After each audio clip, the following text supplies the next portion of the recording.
I was driving home from work one night.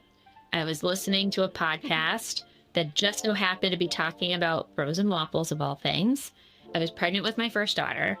I remember sitting in a red light and I was like, I'm a working mom.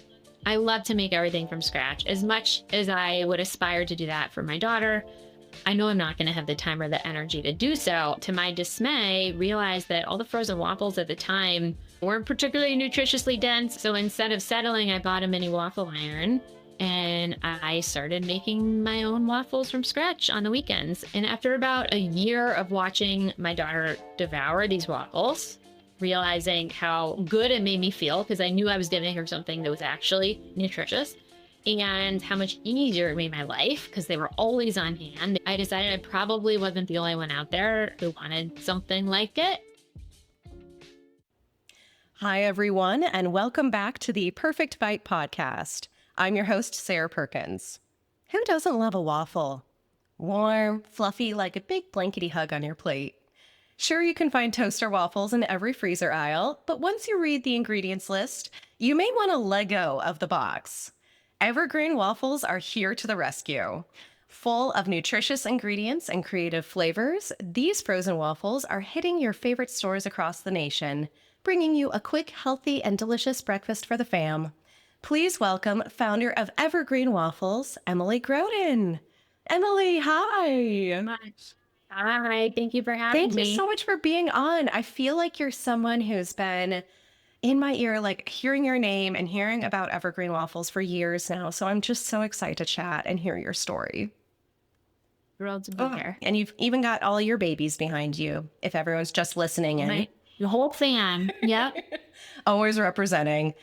Well, you have such an interesting career journey that led you here to Evergreen. I'm really excited to chat about it, but I always love to start at the beginning. Talk to us about when you first fell in love with food. What were your favorite foods as a kid? Were waffles in that mix? And what was eating really like growing in your house growing up? I have loved food for as long as I can remember. I was a competitive swimmer growing up. Me too. Through college, actually. You were too? Not at your level. I saw you were varsity in college, and I ended up like that first quarter of college. I was like, I got to focus on some other things, but grew up loving swimming. And it's so good for you. Then you know, as a swimmer, how much you need to eat to fuel your body. Yep. And I always joke, I'm like, I think maybe my favorite thing about swimming was the fact that I could just eat whatever I wanted, whenever I wanted. Yeah. I did not grow up with a very healthy diet. I think that I ate Fruity Pebbles every day for breakfast for several years in a row. We were like a classic household of the 90s. Didn't see a piece of whole grain bread in my house growing up. Loved Lunchables and all the processed foods. It wasn't until I was in college that I started to think about maybe eating better. And I say think very intentionally because I took a class. I was a psychology major at Yale, and I took a class called the Psychology, Philosophy, and Politics of Food. And it talked about a whole range of topics from the Paris study, where it asked the question, like, why are Parisians who eat all of the refined flours and chocolate and these foods that are like, quote unquote, off limits in America, why are they so much healthier as a population than Americans? And it just started to make me think for the first time about like, what is in our packaged food in America. And I say think very intentionally because I didn't actually change my own eating behavior. Like I still ran to the dining hall and ate Cinnamon Toast Crunch every morning for breakfast. But I think a seed was planted in the back of my head. Then I went on to law school. And in my third year at Harvard Law School, there was a course called the Food Law and Policy Clinic. And it was part seminar, part kind of working clinic where you worked under the supervision of a professor. And it was a very similar syllabus as this course that I'd taken in college. We learned about the horrible quality of federally funded school meals, how ketchup at the time was considered a quote unquote vegetable for federally funded school meals, and how just all of the things that you would find in your packaged food that you wouldn't expect to be there. And that's when I finally actually started changing my own behavior and focusing much more on cooking for myself, making things from scratch, trying to cut out all of the processed junk that I had grown up on. And so that's when I fell in love. I'd always been in love with food, but that's when I fell in love with how eating real food can make you feel so much better. Yeah. And agree, like grew up in the Midwest. I know my parents were just doing the best they could, as well as, like you said, 90s, early 2000s. It was from the 80s as well, like the convenience culture and like diet culture, but it wasn't actually good for your diet because it was Right. all these packaged goods. And so I give them grace. Like it's really hard Oh, when, like, 100%. yeah, It it just was, wasn't taught I think the same way. I think that the minority of households were those who were thinking about eating not processed food. Like all of us were eating the same things. My lunch looked the exact same way as all of my friends at school. So it was definitely the norm at the time. But yeah, and then one of the other things that I learned in that law school class was the kind of rise of obesity was very much correlated to diet culture, because all of a sudden packaged foods were taking out fat because fat was all of a sudden maligned. But foods don't taste very good without any fat in them, so to make them taste good they pumped them full of sugar, and like lo and behold, that's when obesity rates took off. So yeah, so I just got really fascinated with, okay, we should be able to eat these delicious things, we should be able to have these convenient products, but can't they be so much better Yes. than they are? And really, so if you think about it, from the time I took that course in law school to the time that I started Evergreen was 5 full Wow. years. But I think the writing was on the wall at that point that I was going to do something in food. I just didn't know it at the time. I like pushed it aside and continued on my journey. I'd always dreamed of being a corporate lawyer. So very much had blinders on, didn't see the writing on the wall. But if you look back, if you dig back into my history, it's not totally out of the blue that I'm sitting in the seat I am today. No. And like kudos to Yale and Harvard for having classes like that. I wish that that was almost part of like elementary and high school curriculum, just in public schools too, Mhm. where we're talking about the things that actually affect our lives. That's a whole other rabbit hole, but so cool.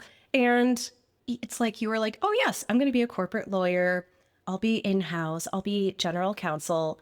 But you ended up in Chicago, a truly, and in the world, one of the most storied hospitality groups. You ended up as general counsel for the Alinea Group.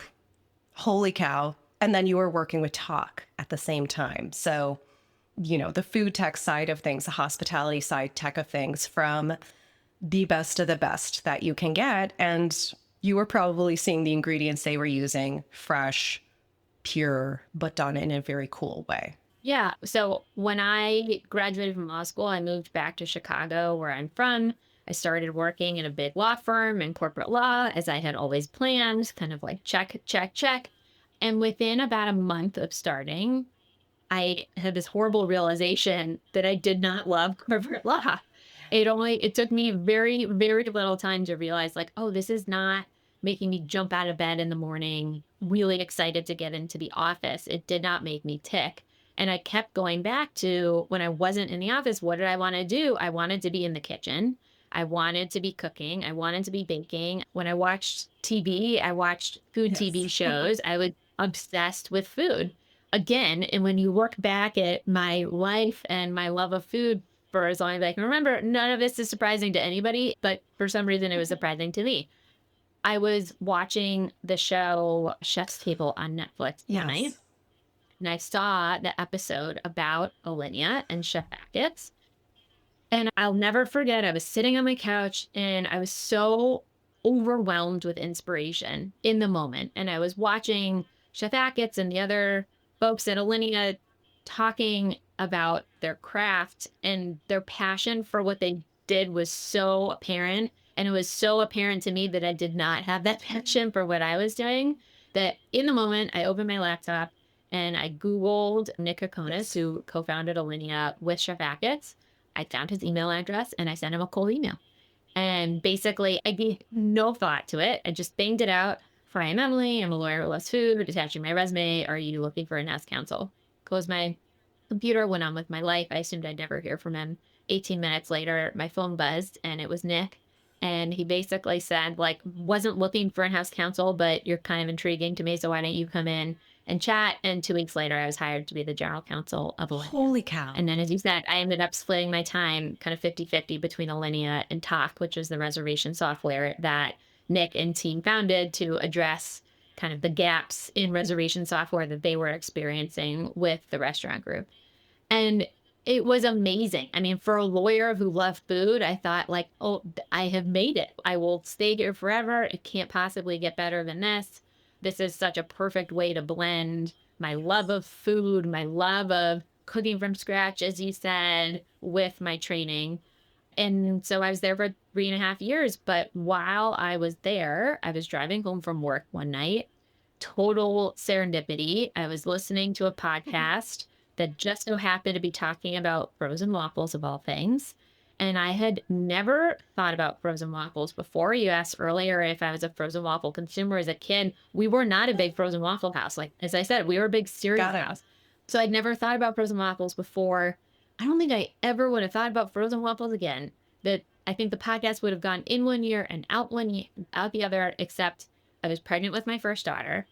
And kind of the Cliff Notes version of the podcast was that it was talking about how frozen waffles is this huge category in grocery retail. And at the time, it was 80% that brands that we all know. Yes. And will not name Yes. here. And it just made me stop and think. I remember sitting in a red light and I was like, I'm a working mom. I love to make everything from scratch. As much as I would aspire to do that for my daughter, I know I'm not going to have the time or the energy to do so. I'm going to need staples like a frozen waffle for her. There's apparently another 20% of the market that's not that brand that I will not name. And so I went to Whole Foods looking for what that other 20% was. And I started flipping packages around and to my dismay, realized that all the frozen waffles at the time were kind of like that brand, just in healthier looking packaging, but like the ingredients were similar. They weren't particularly nutritiously dense. And I was like, well, like, I'm not sure I want to feed her those every day either.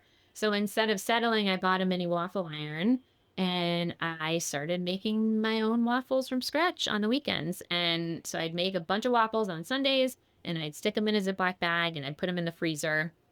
And once my daughter was eating solids, that's what we'd give her during the week. We'd pull from that stash.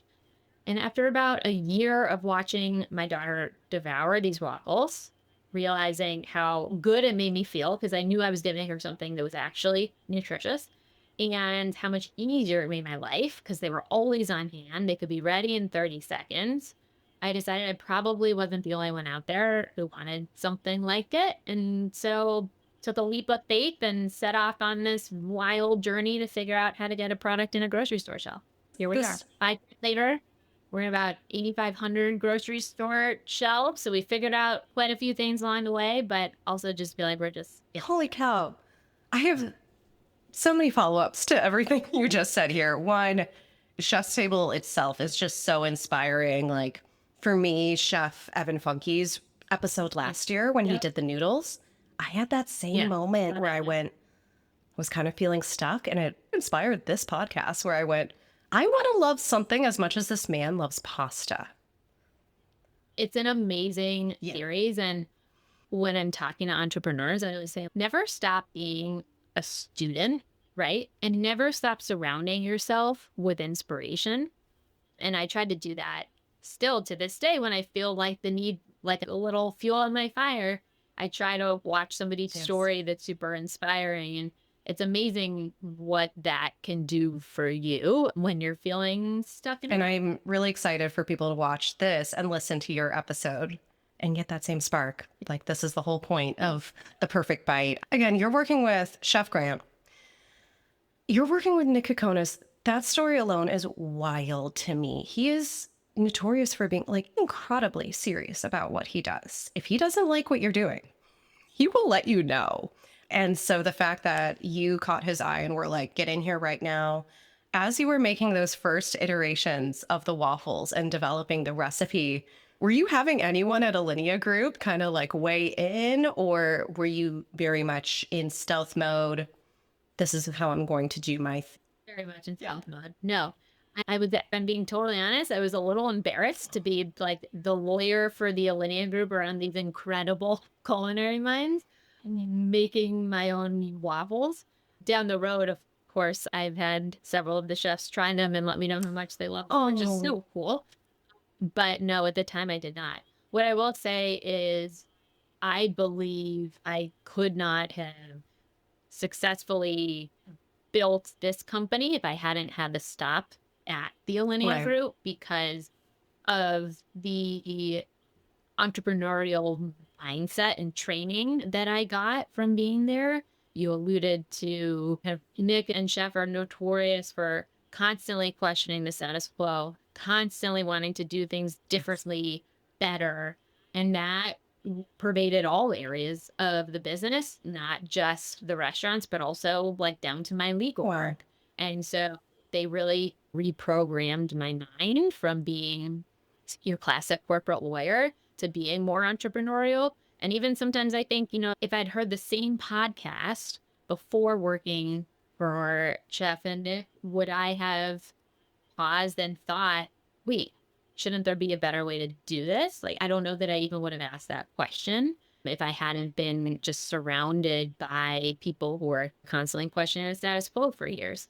So it was an incredible experience, and I'm so grateful. Oh, and are they today? I mean, is anyone from Alinea Group an investor? Is anyone an advisor? They are friends, but not formally involved. We'll work on it. We'll work on it. We'll get this out to them. So, taking it back to recipe iteration, what was that like? Where did you land in terms of your ingredients that really differentiated from what you were seeing in the market? And then why Evergreen? Why that name? And how did you say, okay, it's time? Yeah, I mean, I think all those questions go together. So why Evergreen? From day one, when I looked at the waffles that were already on the market, what I noticed was there were none that were just real ingredients. And it's, again, ties back to what I learned at Harvard. It ties back to what I learned at Yale. I was like, how have we gotten so far from just real food when we're looking at packaged foods? And so that was basically my goal. Like, I want to be able to have something convenient and always on hand to give my kid, but I want it to be real. And so Evergreen comes from the idea that the ingredients we use weren't probably in your great grandmother's pantry and will likely be in your great granddaughter's pantry. We didn't formulate to respond to any one fad or trend. We don't want to be a flash in the pan. We want the ingredients and therefore the brand to be evergreen. So that's the idea behind it. And it all came from what I was trying to accomplish for my own daughter. But truly, when I formulated, I opened up my fridge and I opened up my pantry and I pulled out the most nutritious ingredients I could find. So I had whole grain wheat flour on hand, eggs, nuts, fruits, veggies, spices, and I threw them all in my household blender to make the batter because I was working with I threw like a banana in, and that is how I made the batter. I told this story recently for an article in Inc. magazine, which I hadn't thought about for a while and made me chuckle. The first real manufacturing run I did at a manufacturer, I showed up with my household blender under my arm. And the owner of the manufacturing facility was like, why do you have your blender? And I was like, well, I'm here to warn you. This is how I make the batter. Like, this is how we'll make the batter for Whole Foods. And he was like, I'm not using your household blender to make waffles for Whole Foods. Like, what are you thinking? So as I said, I've learned a lot. That's sweet. I love it. Over the last 5 years. But really, and that too, when people ask, what is Evergreen? What's in the waffles? I'm like, we basically made you a homemade waffle that you don't have to deal with the cleanup. The only ingredients you're going to find, the only ingredients that we use are ingredients you already have in your pantry. So hopefully that brings people comfort. Yes, definitely. Oh my goodness. And so when was the launch moment? When did you decide this was good enough? How did you figure out then the packaging behind it, and how are you going to get it out to the first few customers here? I decided to drop down to part time in the beginning of 2019. I walked into Nick's office and I told him, I've never been so nervous and am also embarrassed. Again, I shouldn't have been embarrassed, but at this, and just being honest, walking into him telling, as his lawyer, to a owner of a 3 Michelin star restaurant group, like, I want to make frozen waffles. Can I drop down to part time? But in his defense, he was like, you know what? Go for it. If you can do our work in 3 days a week, I don't care what you do on the other two. And so I set off Wow. on, my 2 days a week to work on Evergreen to figure out all of the things. I got certified to work out of a shared commercial kitchen. I started talking to a designer on the packaging, and it was really extremely challenging. Our packaging, for example, I was like, how the heck do you seal a carton, right? Right. I don't know how to do that. But I figured with a bag, I could probably, I did a little Googling and I realized you would buy a heat sealer on Amazon for like $25, and that could be a kind of food safe seal on a stand up resealable bag. So that was the original impetus for the bags, which our mini waffles are in. And it's ended up being a great selling point for us in a way to stand out on shelf. But it's funny how kind of all the needs along the way have informed the brand. But so once I got certified to work out of the shared commercial kitchen and I had our packaging and I knew how to seal it, I started producing 2 days a week. I could make very few waffles at a time, but I would freeze the waffles. I'd put them in a duffel bag with my household toaster and some paper plates and some maple syrup. And I'd walk into corner stores in Chicago, basically walk in and say, hi, my name's Emily. I make waffles. I think they'd be a great fit here. Would you like to try some? And much to my surprise, all of the owners said, sure, like, come on back. You can plug in your toaster. And I toasted them up waffles and they loved them. And so got into our first store in Chicago was Olivia's Market in Bucktown, and then kind of ticked off a few other corner stores in the city. And perhaps with an inflated sense of confidence due to my early win, decided, okay, I'm going to reach out and send a cold email to Whole Foods and see if they're interested. And Whole Foods, has a local program where they look for local products. They're incredible supporters of local vendors. So sent a cold email basically saying the same thing. My name's Emily. I make waffles. I think they'd be great at Whole Foods. Can I drop some samples off? And they said, sure. And a few days later, got an email back saying, we love these. We'd love to bring them in. How many stores do you want to be in? So we launched in second week of March 2020 in 28 Whole Foods in Oh my Illinois. goodness. That was the launch, which is a whole other podcast topic, launching kind of the week that the world shut down. Definitely. Yeah, a lot of folks I've talked to on this have been like, I started my concept in February or March of 2020. And I'm like, it really teaches you resilience and hopefully is one of the hardest things that you'll go through then as you're building. Well, the challenges never stop no. coming. 2025 is also very difficult, as folks say. There are challenges every day, but it's, part of the fun of being an entrepreneur. And it is never boring. That's For sure.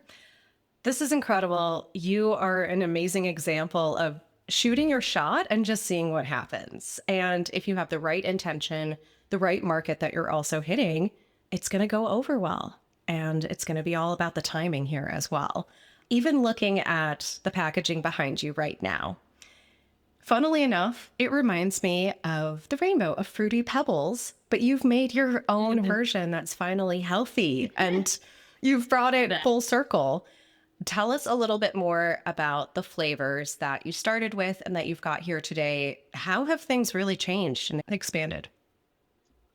So the kind of core line are our mini waffles. That's what I made for my daughter.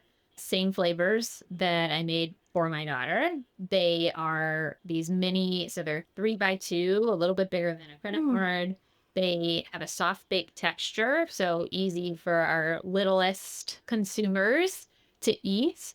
And they come in these decadent dessert flavors like peanut butter banana bread and carrot cake and apple cinnamon cobbler and mixed berry cobbler. So kids actually want to eat them, but the win-win is that in addition to being full of just real ingredients, they also have a full serving of fruits and veggies in them. So we like to say, wake up with a win because, mornings are really chaotic. But when you have Evergreen in your freezer, there's at least like one thing you don't need to worry about. And so it's an automatic win. That is our mission, to hand you an automatic win every single day. So those are our mini waffles. They, like I said, have distribution in about 8,500 doors. They have been on shelf for 5 years. We just launched our second product line, which we're super excited about. Thank you. Our thick and fluffy waffle with bees launched at Whole Foods nationwide. And they've got some other big national launches coming up, which I can't yet discuss, but we're very excited. As you can tell from the origin story, making the mini waffles for my kids, kind of all of the product innovation comes from authentic needs that I have as a mom. So thick and fluffy waffles, my daughter, who inspired the mini waffles when she was a baby, is now 7 years old. She was a bigger kid, a bigger appetite, who wanted bigger waffles. So thick and fluffies are the mini special sauce that makes our mini unique, but they are 4x4, so they're big squares. Yes. All the veggies are fully hidden. So I started to notice that my daughter started steering away from the flavors of the mini where you could really see the veggies in them. So I was like, what's happening here? I'll fully hide them in the thick and fluffies, and they come in kind of more traditional flavors, so home style blueberry and chocolate chip. As palates get like a little pickier as kids get older, we figured we'd go traditional. So yeah, so now, I think that when you are an entrepreneur, if your product can come from a really authentic place, this journey is challenging, but when it solves your own authentic need, it makes it so much easier. My kids eat our waffles 4+ days a week, probably. On top of that, they have them for snack, multiple times a week Yeah. in addition. And so I live my brand every day. I see how much easier it makes my life. And that's just the extra motivation I need when the days are particularly challenging to keep going. Yes. And like you said, when it's authentically changing and growing, then your audience can tell too. And you start to reach some newer folks here. Now, with your new product line, I'm so curious, as someone who has tree nut and peanut allergies, you are completely nut free and you're in nut free facilities for actually manufacturing these. What made that decision for you? And what has it been like then to have two different product lines that you're pushing out here and making sure that people feel safe and like this is accessible still? Yeah, no, we brought on a second manufacturer to make our thick and fluffies. So they are produced in a totally different facility, in a totally different state. They are not technically certified nut free, but currently they don't have nuts in the facility. So that could evolve over time. But for today, there are no nuts in the facility, which we're really excited about. It's always pained me as a mom when I hear from moms who have kids who have nut allergy. And therefore, for the listeners, our mini waffles have tree nuts in all of the flavors, and they have peanuts in one of the flavors. And so it's always pain me when I hear from moms who are like, I really want to give my kid your product, but they have a nut allergy, or you ever come out with a waffle that doesn't have nuts. So when we knew we were going to bring on a second manufacturer for the second line, we wanted to make sure it was nut free for those folks. So yes, so no nuts in the facility as of now. So they are fully Amazing. And thank you for doing that. That's really special. And it was, again, something you listened and were like, just because I don't have that problem doesn't mean I don't understand that there are a lot of people that do. And it's about 10% of the population has food allergies at this point. So it's definitely something to look out for. It's so hard and so stressful. And we have a ton of friends whose kids have food allergies. And so we were happy to be able to For real. So, in addition to just hearing from folks feedback in terms of ingredients and who can buy this, what are some of the other biggest challenges that you faced with building this brand and a product in the space? And I also want to talk about specifically what you've felt building a consumer brand out of the Midwest. What hasn't been? I think that probably one of the most challenging things for me was figuring out production of a physical product. Like, you don't get much further than producing a physical product than as a corporate lawyer, right? Like, it was such a foreign world to me. And that has been an evolving process. As I said earlier, started in a shared commercial kitchen. So I was making them myself. Then when we won Whole Foods, partnered with a small manufacturer outside of Chicago. I mean, fortunate for us living in Chicago, are a ton of manufacturers in the city or around the city. So it was easy to find somebody local for kind of that first manufacturing partnership. Then I opened my own production facility when we outgrew that first manufacturing Wow. partner. I was 7 months pregnant. I do not recommend opening a production facility while 7 months pregnant. But the goal was to bridge the gap between kind of small manufacturer and this large scale manufacturer who I could scale with forever. And it was the hardest year of my life for sure, but it accomplished that goal. But when you're producing your own product, you're figuring out supply chain, how to get ingredients into the facility. You're figuring out the production process. You're figuring out like large machinery to make the products. You're figuring out hiring a team and having a team working in the kitchen. You're figuring out distribution and how to coordinate freight and pickup Yes. times. And I mean, it was like, oh my God, I learned so much that year. Physically demanding, mentally demanding, long days. But what it did teach me was I learned everything about our manufacturing process. And I also gained an appreciation for how hard it is and how amazing manufacturing partners are. I have so much respect for people who manufacture physical goods.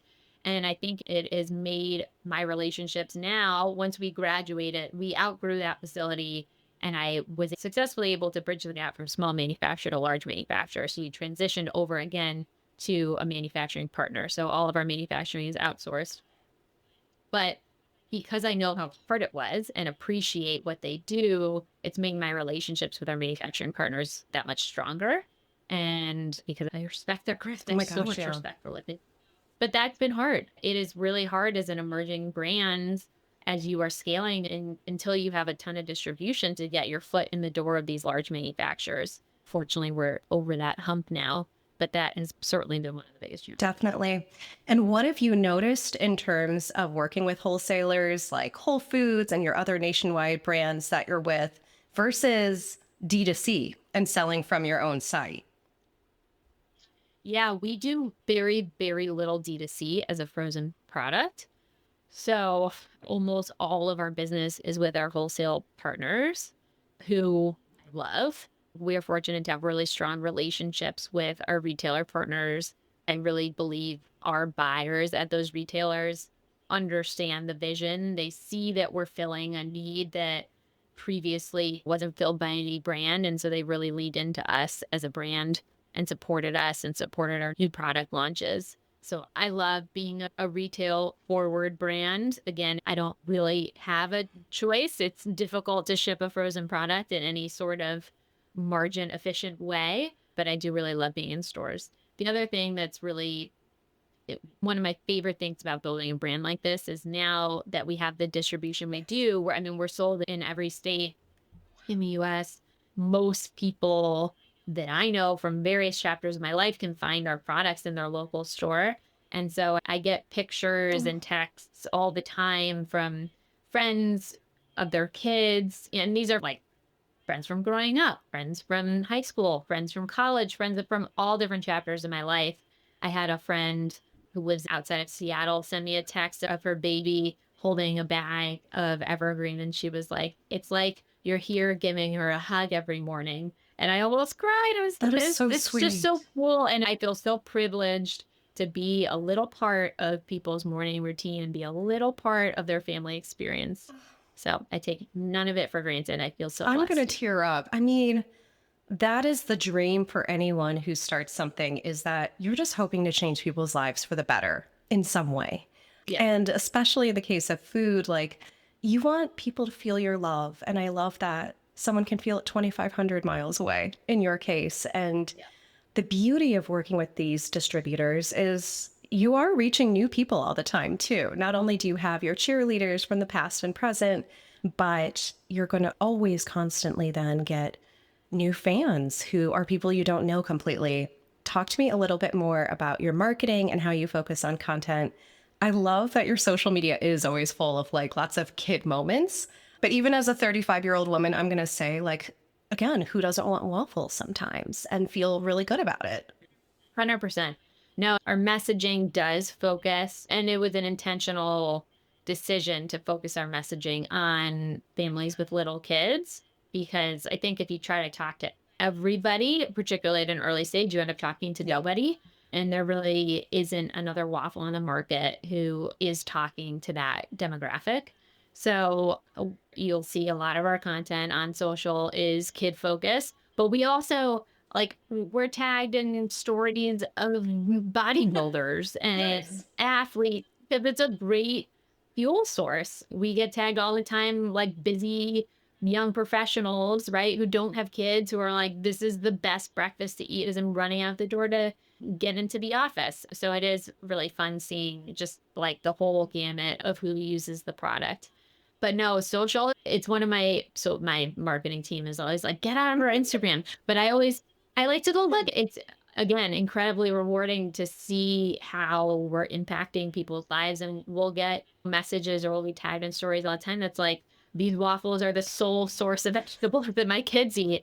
I'm thrilled to be able to provide that to people because I know that it's really stressful when you have picky eaters and to be able to make parents' lives just a little bit easier. I just feel really blessed to be able to do that. We have to date focused marketing really bottom of funnel. We tried to be really disciplined and basically spend our dollars as close to the checkout register as Mm. possible. And so for us, that has looked a lot like in-store demos. If you are at a Whole Foods or you're at a Sprouts, you might see one of our own brand ambassadors in there giving away samples of our waffles. I think our waffles are delicious. And so the more mouths we can get them into, preferably as close to the checkout register as possible, the more units we sell. We've invested a lot in retail media, which is basically like sponsored product ads on Instacart or Whole Foods Market on Mm. Amazon or, Walmart Connect to make sure that when you type in waffles, you see Evergreen as an option. And then we do a lot of just like regular old trade spend, which means in store promotions. So putting ourselves on sale to drive trial. And like I said, we really believe that if somebody tries us, they're going to love us and we're going to become a part of their routine. So those are not like the sexiest marketing tools, right? We don't engage a ton with like the big macro Right. influencers of the world, but we do find that those tools have been what has really caused trial and therefore repeat purchase. So it's cool. Most of kind of our social content is just totally organic, So cool. which I send my maybe 12 months ago, I sent our VP of marketing a text and I was like, are we paying these people to post about Evergreen? And she was like, no, like these are just The people dream. finding us on shelf, really excited about it. I was like, that is amazing. I'd never dreamed that this many people would care enough about the product that they'd want to talk about it on social media. I mean, UGC is the dream, again, that you're not paying for because that means it's really resonating with your audience and they want to share it somehow. So, before we get into our last few questions about just your future and what you really recommend to others, as well as the world's best and hardest question, we got to touch really quickly on CPG trends right now. You mentioned, athletes, bodybuilders might even tag you. We're in protein central right now. It's not that Mm, protein's bad for us, but now everything is proteinized. Are you guys leaning into right. that at all? I mean, you are evergreen, but what are your Yeah. thoughts on that and anything else that you're seeing in CPG right now? Yeah, no, protein's definitely a thing. We have a call out on the front of our packages because our mini waffles have 4 to 6 grams of protein per serving, depending on the SKU. And our thick and fluffies have 5 to 6 grams, depending on the SKU. But that's just naturally Yes. occurring, right? That's whole grain wheat flour, that's eggs, that's nuts. And so we're really proud of the protein content and that it comes from a natural source. We, of course, talk about protein all the time Yes. internally. Like, do we do it? When's the time to do it? How do we do it? So I'll say TBD on that. But I mean, you cannot be in this industry right now and not talk about protein all the time because it is Everywhere. I everywhere. mean, Starbucks has protein drinks, which I'm like, maybe I'll try, who knows? Like, it just depends. It is nuts. I will say if we do protein, it is very important to me and to our team that all innovation is on Yes. brand for Evergreen, right? Like if we do protein, it's not going to be dumping a bunch of protein powder into a waffle. It's going to be in a way that feels, again, back to the meaning of Evergreen, back to the origin of the product. It will be real ingredient focus, something that I would feel good about giving my kids. That's the Again, most you can you know, ask for, too. Again, like, yeah, you want more protein, but at what cost? So, right. love the Yeah. No, perspective. I think protein is obviously really important. I think some folks do it really well, and some folks maybe don't eat protein in that product. But so if we do it, we'll do it in a really thoughtful I way. love it. I think everything about your journey has been so thoughtful. I'm really sad we're in our last few questions. I always am like, darn it, how did this happen? Let's talk about what you've been most proud of so far and how you want to continue to grow. What do you think is next on the journey? Yeah. I mean, what I'm most proud of, I am really proud that we have stood strong on our guardrails. It is not easy or cheap to make products that are different, Yeah. right? Like all these manufacturers out there have ways in which they know how to make products. They have ingredients that they already source. Coming in with your own formula, your own recipe that uses different ingredients that are maybe more expensive or maybe more finicky on the line is difficult. But again, we really believe in what we stand for. And so we've stayed really strong. So, we still use all of those ingredients that I started the journey with. We still use whole grain wheat flour. We don't use seed oils, we use avocado oil. We still use real fruits and veggies and spices to do the flavoring. We don't use, certainly no artificial flavoring. We don't even use natural flavoring because, like, I want my kids to know what real blueberries taste Yeah. like. And so there have been many, many times along the way where a retail buyer has maybe said, like, hey, could you amp up the blueberry flavor with some natural flavoring? And I'm like, no, we're going to figure out a way to amp up the blueberry flavor, but we're going to do it in our own way. So I'm proud of our team for defining our guardrails and sticking to them, even as we've scaled. And in a lot of ways, it's gotten harder Yeah. and harder to do so. Where will we go next? My goal, my dream for Evergreen is to be the kind of one stop breakfast solution for families everywhere. That breakfast solution that families can trust, that families can feel really good about giving their kids. We've intentionally branded Evergreen so that we can build a platform of products and continue to roll out new product lines when the timing is right. And so I think you can expect to see some more fun innovation from us in the future. I can't wait. And I know everyone else listening can't wait either. What's one piece of advice you'd give someone who's looking to be an entrepreneur, start something on their own, whether it's within food or any other industry? You said it earlier, take your shot. There's so many times along my journey where, for whatever reason, and when I was a kid, I would have said, like, I'm somebody who, like, sends that cold Okay. email or picks up the phone or slides into your DMs, but apparently I am that person. And there are so many junctures along the way where, like, I would not be sitting here today if I hadn't opened my computer and emailed Nick a text. Yes. I would not be sitting here today if I hadn't decided, like, yeah, Whole Foods should get samples of our product.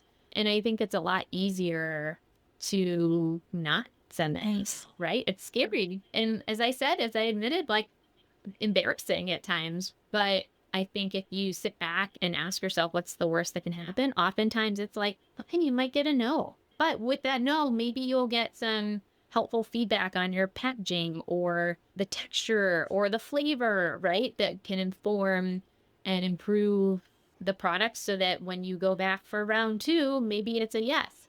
So I think always shoot your shot. And also, don't be discouraged by the Yes. no's. I have gotten so many no's over the Yes. years. I still get no's. There are certain retailers we pitched for the last 4 years in a row and still haven't gotten in. And it's easy to feel defeated by that, but it's part of the journey. It happens to every founder, every brand. But you just need to keep your head down, believe in what you're doing, and keep 100%. Keep shooting the shot. And again, get used to rejection because we all get it. And it's okay. It's just not the right time or not the right path. So keep going. right. No is not no forever. It's no for this moment in Yeah. time. Could be even tomorrow, you know. Or just pushing you the right way. Well, Emily, here we are. World's best and hardest question. As a reminder to folks, this is called the perfect bite, not just because it's a perfect bite of the folks we talk to across the food and bev industry, but it's because we all have our own perfect bite, a moment in time, a recipe, something you ate that you just can't get out of your head. It will always make you smile. So, Emily, what is your perfect bite? Gosh, that's such a hard question. I would say my perfect bite is Chef Andrew Brochu's fried chicken. He was the opening executive chef at Roy Yes. which was one of our Oh, so good. so good. He moved back home to Savannah during COVID and opened a restaurant in Savannah called Brochu's Family Tradition. It has the roaster fried chicken on there, among many of the other classics. Chef Brochu is a great friend, and my husband and I had an opportunity to go and try the restaurant earlier this year, and it was like, talk about an experience that filled your cup. Seeing him in his element, eating all the roaster food again that I've always loved so much, and just like seeing his and his wife's personality all over the restaurant and watching them do their thing in such an incredibly successful way was really cool. But getting a bite of that fried chicken, which I hadn't had in years, again, was the perfect. Oh my gosh. So if anyone's in that, go visit Brochu's Family Tradition. Hopping on a plane right now because Oh, good to know. I learned that now too. And I love that your bite was home focused, filled with love, real ingredients, and with the highest expectations that you'd find anyone that's been with the Alinea Group. So it's perfect for you. yeah. Emily, this has been incredible. Can you let folks know where to find you? So, generally, where they can buy Evergreen waffles, as well as the website and your social accounts. Yes. So website is eatevergreen.com. Social accounts are at Eat Evergreen across all channels. And then you can find us, as I said, in 8,500 stores across the country. We're in Whole Foods nationwide, Sprouts nationwide, Kroger nationwide. We're in select Targets, the super Targets. We're in select Walmarts and a whole bunch of other places. But you can find us. We're the really bright rainbow packaging in the waffle aisle, and really grateful for your support. Well, I can't wait to go pick up some bags now and enjoy a little bit of love here in Ohio. Emily, this has been wonderful. Thank you again. And thank you, everyone, for listening in. You've been listening to Emily Groden's Perfect Bite. Thanks for tuning in to The Perfect Bite today. You can listen to future episodes on Apple Podcasts, Spotify, and anywhere else you listen to podcasts. Thanks in advance for subscribing, rating, and reviewing. You can follow The Perfect Bite on social media at Perfect Bite Pod. Now go get something good to eat.